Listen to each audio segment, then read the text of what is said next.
All right, let's get right into it. Today, we are diving deep into a really fascinating theory from our source material. It's this idea that there's a hidden language baked into national symbols, a secret story that's been hiding in plain sight all along. So, the whole thing kicks off with this really provocative idea. It's suggesting that the flags and emblems we see every single day, well, they're not just fabric and ink. They're powerful declarations with a much deeper, almost sacred meaning. So that's the big question, right? What if all those lions and dragons and eagles you see on coats of arms, what if they aren't just random, cool-looking choices? What if they're actually part of a consistent, coded story that stretches across centuries? Okay, so according to the source, flags are basically sacred banners. They don't just represent a country. They declare allegiance to one of two huge cosmic powers that are locked in this eternal, cyclical game. Now, to really see this pattern, we're going to look at two very different places from two different cycles. First, the so-called lost empire of Tartaria from a previous age, and then we're going to compare it to the modern United Kingdom. Let's start with something familiar, the heraldry of the United Kingdom. The source kind of presents this as a main headquarters for the powers that be in our current cycle. Let's zero in on three key symbols here. You've got the Welsh dragon, the English lion, and then on the royal arms, you see the lion paired with a unicorn. Trust me, each one of these is a critical piece of a much larger puzzle. And here is the key insight from the source material. Both the dragon and the lion, they're avatars for the power of the sun. You can think of them as two sides of the same solar coin. The dragon is that raw, magical, untamed energy, while the lion represents organized political authority. And this is where that second great power finally enters the picture. The royal coat of arms pairs that solar lion with a unicorn. But notice, it's not just any unicorn, it's a chained unicorn. And the source claims this is a huge deal, that it symbolizes the moon's power, which is currently dormant in our cycle. So you have to ask, right? Where does this whole pattern of an active sun and a dormant moon even come from? Well, according to the theory, it's not new at all. To really get it, we need to look back, way back, to a previous cycle and its own great empire. Okay, so let's shift gears to the lost empire of Tartary. Now, the source material claims that if you piece together fragmented lore and old maps, you'll see this empire didn't just have one flag. It had two main banners, and they represented the two sides of its entire power structure. So their most visible, most prominent flag was the dragon.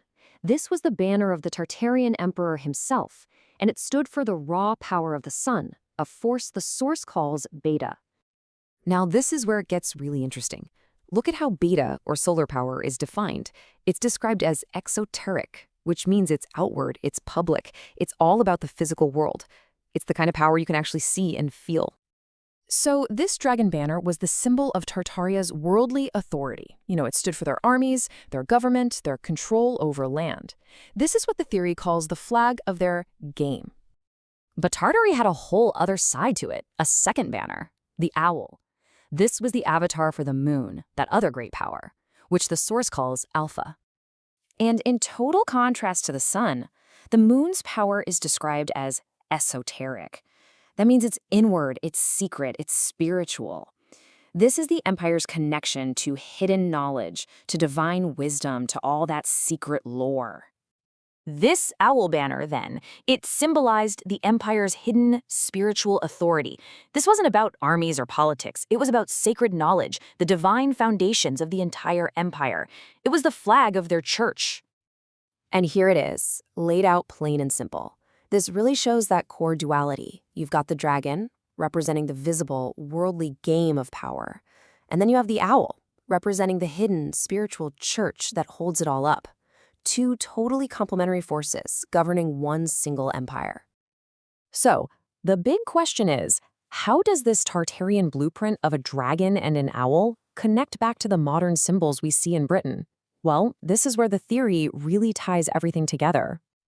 Okay, look at this. This is where it all clicks into place. The theory argues that our modern cycle, with Britain as the example, is a direct echo of the Tartarian one. See, in the game column, the dragon and the lion together now play that solar role. And over in the church column, the chained unicorn has taken the place of the owl, representing that lunar power, but in a dormant, controlled state. And this brings us to the ultimate conclusion of the source material. This whole pattern, it's no accident. It's the fundamental structure of a hidden, ongoing, cosmic game.